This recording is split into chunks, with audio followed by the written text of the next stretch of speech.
السلام علیکم۔ میرے والد نے زبردستی میری شادی ایک کالے کلوٹے لڑکے سے کر دی۔ وہ میرا بہت خیال رکھتا، مجھ پر جان نچھاور کرتا، مگر میں اس کے ساتھ رہنا نہیں چاہتی تھی۔ اس لیے اس پر الزام لگا دیا کہ وہ مجھے مارتا پیٹتا ہے۔ میں خلا لینے کے لیے عدالت میں پہنچ گئی۔ جیسے ہی طلاق کے کاغذات جاری ہوئے، میرے شوہر کے چہرے پر مسکراہٹ پھیل گئی۔ وہ میرے پاس آ کر بولا، تم نے میری بہت بڑی مشکل حل کر دی، کیونکہ میں تو اپنی پھپھو کی بیٹی میرے لیے اجمل کا رشتہ ہے۔ تو میرے والدین خوشی سے پھولے نہیں سما رہے تھے۔ میں بھی خوش تھی، کیونکہ میں نے سن رکھا تھا کہ اجمل بہت بڑے بزنس مین کا بیٹا ہے۔ مگر جب میں نے پہلے اجمل کی تصویر دیکھی تو دماغ ہی گھوم گیا، کیونکہ وہ تو کالا سیاہ لڑکا تھا۔ میں نے اس کی تصویر پھینک کر شور مچا دیا اور بولی کہ میں کسی بھی قیمت پر اجمل کے ساتھ شادی نہیں کروں گی۔ میرے ابو بولے، فاریہ، تمہیں ہر حال میں اجمل کے ساتھ ہی شادی کرنا ہوگی۔ میں رونے لگی اور بولی، ابو آپ نے اجمل کو دیکھا بھی ہے کیا؟ ابو مسکرا کر بولے، ہاں بیٹی، میں نے اسے دیکھا ہے، اسی لیے تو کہہ رہا ہوں کہ تمہاری شادی اسی سے ہوگی۔ میں رونے لگی اور بولی، میں نے آپ کا کیا بگاڑا ہے جو آپ میری شادی اس کے ساتھ کرنا چاہتے ہیں؟ ابو کی آنکھوں میں آنسو آ گئے۔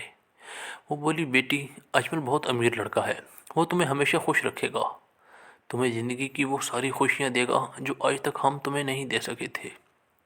میں بولی، ابو میں کسی غریب لڑکے سے شادی کر لوں گی، مگر میں اجمل کے ساتھ شادی نہیں کروں گی۔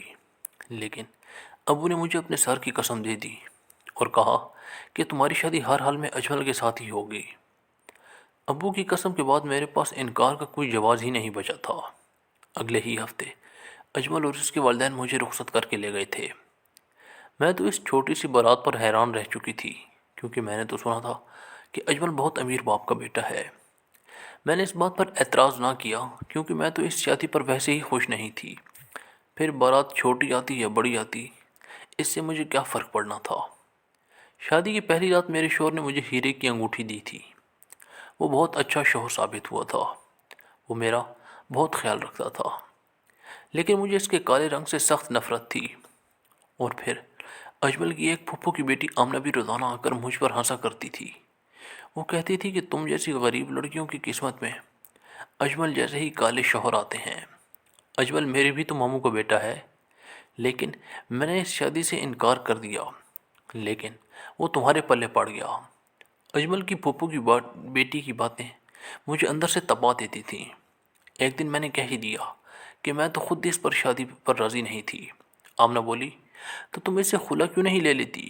میں بولی، مجھے کورٹ کچہری کا کچھ علم نہیں ہے۔ وہ بولی، تم بے فکر ہو جاؤ، سب کچھ میں ٹھیک کر دوں گی۔ میں نے آمنہ کے مشورے پر عمل کیا اور طلاق لینے کا منصوبہ بنا لیا۔ میں نے یہ مشہور کر دیا کہ اجمل مجھے مارتا پیٹتا ہے، اور خلا لینے کے لیے عدالت میں پہنچ گئی۔ ابو کو علم ہوا تو وہ سب میرے لیے بہت پریشان ہوئے تھے، کیونکہ وہ تو یہ سب برداشت نہیں کر سکتے تھے کہ ان کی بیٹی پر اس کا شوہر ہاتھ اٹھائے۔ ابو بھی میرے ساتھ ہی تھے۔ یہ کیس بہت جلدی نمٹ گیا تھا۔ جیسے ہی طلاق کے کاغذات جاری ہوئے، میرے شوہر کے چہرے پر مسکراہٹ پھیل گئی۔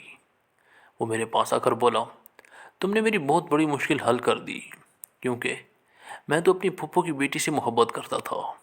یہ سب تو میری اور آمنہ کی ملی بھگت تھی۔ دراصل میرے ابو اور پھپھو کا جائیداد کا تنازع چل رہا تھا، اور اسی لیے وہ میری اور آمنہ کی شادی کے حق میں نہیں تھے۔ ابو نے کہہ دیا تھا کہ اگر تم نے فاریہ کے ساتھ شادی نہ کی تو میں تمہیں جائیداد سے آگ کر دوں گا۔